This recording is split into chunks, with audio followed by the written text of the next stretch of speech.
Nowadays, women's football is celebrated, and the Lionesses are household names. But women couldn't always play so easily.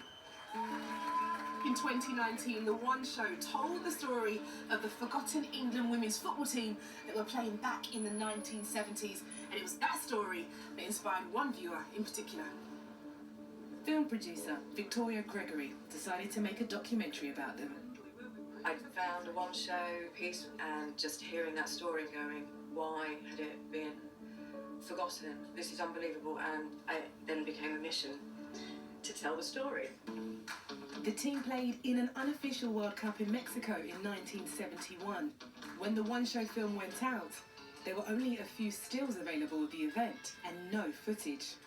We knew that there'd been dozens of cameras, and the idea that all of that footage was genuinely lost felt pretty impossible. The documentary's co-director, Rachel Ramsey, flew to Mexico on a mission to find it. We found 3 enormous crates that hadn't been opened since 1971. Wow. It's a huge detective story in its own right.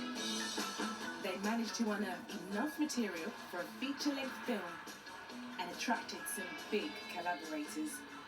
Serena and Venus Williams wanted to throw their considerable influence behind the project. The Serena and Venus Williams. Yes, the greatest female athletes of all time. Wow! Now, some of the players who went to Mexico and their families are attending a special screening of the documentary filled with all of the newly discovered footage. How proud are you of your mum? Yeah, so proud. It's taken so long for the story to be told, so I'm really looking forward to seeing it. I'm really excited to see what she's done and everything. I'm her biggest fan. Aww.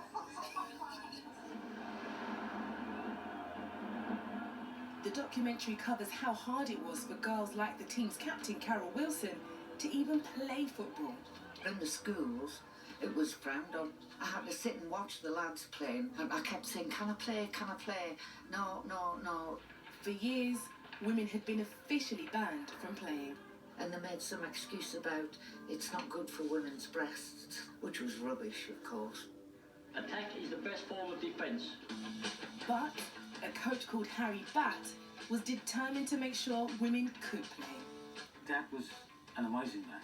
He was a visionary. He was somebody that just wouldn't take no for an answer. When the tournament was announced, Harry formed a squad funded by the event sponsors, and against the wishes of FIFA and the FA, they flew to Mexico. Midfielder Chris Lockwood remembers a sea of photographers. All these flash lights were going off and coming down the steps, and I went, hang about someone famous on this plane, but it was us.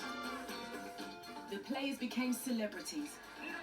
Despite losing their games to Argentina and Mexico, the 97,000-strong crowd loved them. It was massive, and once we got out there, the roar. After their star status in Mexico, the squad returned to an empty Heathrow airport. And you come back and it's just silence.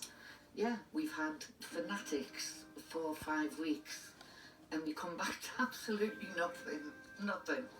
Far from being celebrated, the players received temporary bans from playing in FA-affiliated teams. It's no justice. They came back and they were forgotten. And to have it now, in cinemas, it's just brilliant.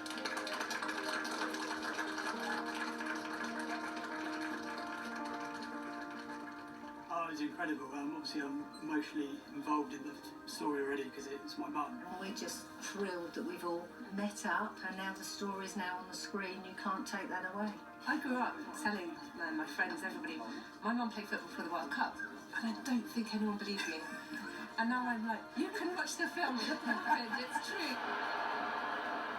Women's football is one of the fastest growing sports in the world, and these trailblazers behind me helped pave the way for that to be able to happen. And if they were once forgotten, then this film will make sure they're not anymore.